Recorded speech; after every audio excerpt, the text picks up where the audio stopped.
Welcome to Unplanned Study House. So finally winter is here. চলো লেপের তলা থেকে বেরিয়ে আসো, আমরা একটু কারেন্ট অ্যাফেয়ার্স নিয়ে পড়াশুনো করি।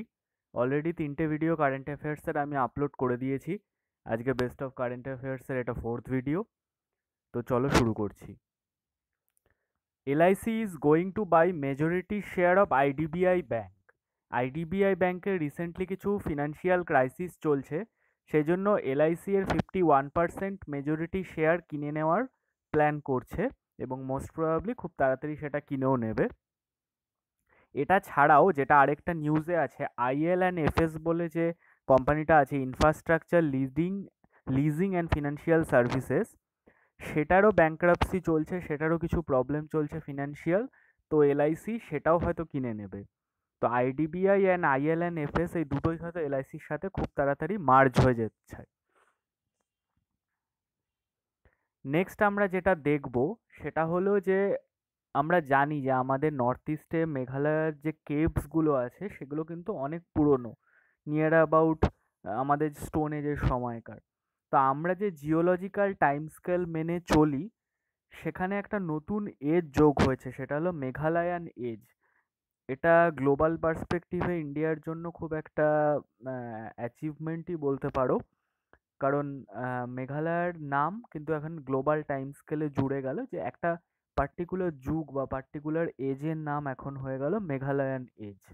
সেটা মেঘালয়ের পার্টিকুলার কিছু কেভে স্টোন ফাইন্ডিংস থেকে রিসার্চ করে পাওয়া গেছে। ওড়িশা নিয়ে আগের দিন আমরা পড়লাম যে ওড়িশা তার বিধান পরিষদ লঞ্চ করতে চলেছে। তার সাথে সাথে আরেকটা নতুন জিনিস হচ্ছে ওড়িশাতে, সেটা হলো ট্রাইবাল অ্যাটলাস। এটা ফার্স্ট অফ ইস কাইন্ড ইন্ডিয়াতে প্রথম, যেখানে এই একটা বইয়ে বা একটা ডেটাবেসে স্টেটের সমস্ত ট্রাইবালদের লাইফস্টাইল, তাদের অরিজিন, তাদের যাবতীয় ডিটেলস সব কিছু নোট ডাউন করা থাকবে, আর জিনিসটার নাম হবে ট্রাইবাল অ্যাটলাস। সেটা ওড়িশা ইন্ডিয়াতে প্রথম লঞ্চ করছে। চলো জিতে হ্যায়, এটা একটা শর্ট ফিল্ম। এটা আমাদের প্রাইম মিনিস্টার নরেন্দ্র মোদীর চাইল্ডহুড নিয়ে বেসড। এই শর্ট ফিল্মটা রিসেন্টলি স্ক্রিনড হয়েছে রাজ্যসভাতে। তো যেহেতু এটা আমাদের প্রাইম মিনিস্টারের লাইফের ওপর বেসড, সেজন্য এটা নামটা খুব ইম্পর্টেন্ট, চলো জিতে হ্যায়। ওয়াটাসেলটা কি, সেটা হলো India's first autonomous retail store. এটা কোথায় ওপেন হয়েছে? কোচিতে। আমরা এবার একটু দেখে নেই যে ফার্স্ট অটোনমাস রিটেল স্টোর বলতে কি বোঝানো হচ্ছে।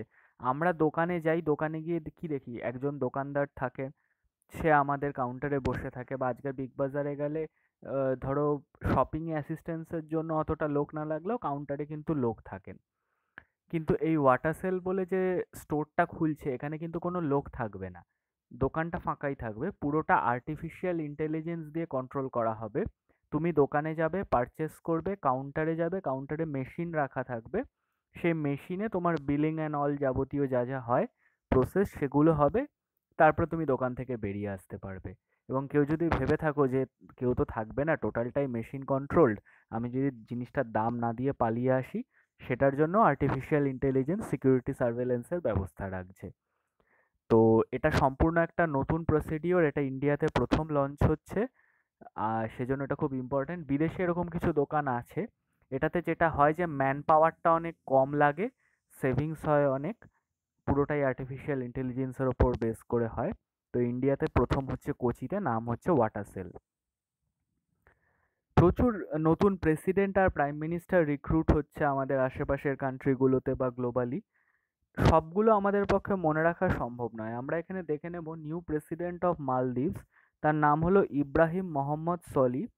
ইনি অনেকদিন পর পাওয়ারে আসলেন এবং এনার পাওয়ারে আসাটা ইন্ডিয়ার পার্সপেক্টিভে খুব ইম্পর্ট্যান্ট, কারণ ইন্ডিয়ার সাথে ওনার রিলেশনটা ভালো এবং ইনি প্রো ইন্ডিয়ান মেন্টালিটি রাখেন। তো ইব্রাহিম মোহাম্মদ সলি আমাদের নিয়ার নেইবার কান্ট্রি মালদ্বীপস, তার নতুন প্রেসিডেন্ট। দেখো প্রচুর ডে থাকে, world environment day, world teachers day, diabetics day, AIDS day, সব ডে মনে রাখা সম্ভব না, ঠিক আছে? খুব স্পেসিফিক কিছু খুব কম ডেই আমরা মনে রাখতে পারি। এখানে আমি সার্জিক্যাল স্ট্রাইক ডের কথা বলছি 29 সেপ্টেম্বর, কারণ এটা রিসেন্টলি গভর্নমেন্টের থেকে খুব স্ট্রংলি সেলিব্রেট করা হয়েছে। আমি নিজে গেছিলাম কলকাতায় প্রিন্সেপ ঘাটে একটা সার্জিক্যাল স্ট্রাইক ডে সেলিব্রেশন হয়েছিল, যেখানে আর্মির থেকে অনেক artillery display, film display, total surgical strike যেটা হয়েছিল সেটার একটা ডকুমেন্টারি শো করা হয়েছিল। তো বিভিন্ন যে এডুকেশনাল ইনস্টিটিউশনগুলো আছে তাদেরকেও ইনস্ট্রাকশন দেওয়া হয়েছিল যে সার্জিক্যাল স্ট্রাইক ডেটা যেন সেলিব্রেট করা হয়। তো আমরা মোটামুটি সবাই জানি সার্জিক্যাল স্ট্রাইকটা কি। উড়ি পাঠানকোটে 2 বছর আগে যেটা আমাদের টেররিস্ট অ্যাটাক হয়েছিল আর্মি ক্যাম্পের ওপর, সেটা বলা হয়েছিল যে পাকিস্তানের হেল্পেই করা হয়েছে। সেই জন্য ইন্ডিয়ান আর্মি বর্ডার ক্রস করে পাকিস্তানের এরিয়াতে গিয়ে তার যে টেররিস্ট অ্যাক্টিভিটি ক্যাম্পগুলো আছে সেগুলোকে ডেস্ট্রয় করে দিয়ে এসেছিল, এবং সেটা উইদাউট এনি ফার্দার নোটিস করেছিল। তো সেটার 2 বছর পূর্তি এবছর হলো, সেটার ডেটটা হলো 29 সেপ্টেম্বর। রিসেন্টলি তোমরা যদি দেখো একটা নতুন মুভি ট্রেলার লঞ্চ হয়েছে যেটার নাম হলো উড়ি। ভিকি কৌশল আছে ওটাতে, তো সেটাও বেসড অন সার্জিক্যাল স্ট্রাইক। তো এটা নিয়ে চারপাশে খুব আলোচনা হচ্ছে, ঠিক আছে।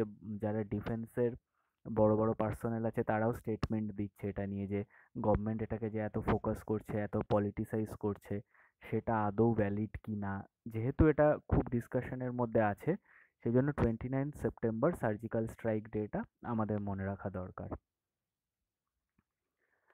Only BS6 vehicles will operate after 2020। এবার একটু BS6 জিনিসটা কি একটু আমরা দেখে নিই। সেটা হলো আমাদের যে ভেহিকলগুলো ইন্ডিয়াতে চলে তার পলিউশন লেভেল চেক করার যে বেঞ্চমার্ক সেটা হলো ভারত স্টেজ। ভারত স্টেজ বেঞ্চমার্কের ওপর আমাদের পলিউশনগুলো মাপা হয়। তো ইন্ডিয়াতে এখনো পর্যন্ত যে ভেহিকলগুলো চলছে সেগুলো BS4 স্ট্যান্ডার্ড। ইন্ডিয়া এবার ঠিক করেছে BS5 স্ট্যান্ডার্ডের কোনো ভেহিকল বেরই করবে না, ডাইরেক্ট জাম্প করে BS4 থেকে BS6-এ চলে যাবে। সেই জন্য যা এখনো পর্যন্ত ভেহিকলগুলো আছে BS4 অবধি, সেগুলো 2020 অবধিই চলবে। 2020-র পর থেকে সমস্ত BS6 ভেহিকলসই চলবে, আর সমস্ত BS4-এর যেগুলো আছে সেগুলো ব্যান হয়ে যাবে। সেগুলো কেন করা হচ্ছে? পলিউশনের কথা মাথায় রেখে। দিন দিন অটোমোবাইল বেসড পলিউশন প্রচণ্ড বাড়ছে। তো রিসার্চ করে দেখা গেছে যে BS4-এ পলিউশনের পরিমাণটা অনেক বেশি, BS6-এ সেটা কম। সেজন্য India direct BS6 vehicles launch করবে ইন্ডিয়াতে 2020 থেকে।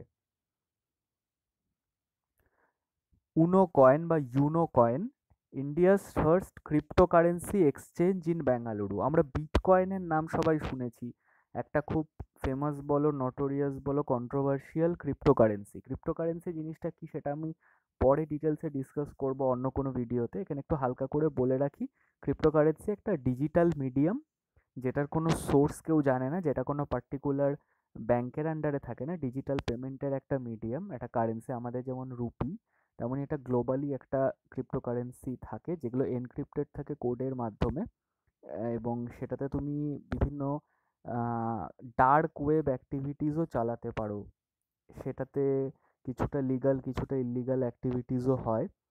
তো ক্রিপ্টোকারেন্সি রিসেন্টলি খুব নিউজে আসছে, আস্তে আস্তে বলা হচ্ছে যে কামিং 100 ইয়ার্সের মধ্যে আমাদের কারেন্সি সিস্টেম টোটাল চেঞ্জ হয়ে যাবে। যেভাবে ডিজিটাল পেমেন্ট আমাদের এগোচ্ছে, হয়তো আমাদের কনভেনশনাল রুপি বা আমাদের পেপার নোট যেগুলো চলছে সেগুলো হয়তো উঠে যাবে। সেজন্য ক্রিপ্টোকারেন্সিটা খুব রেলেভেন্ট এখন।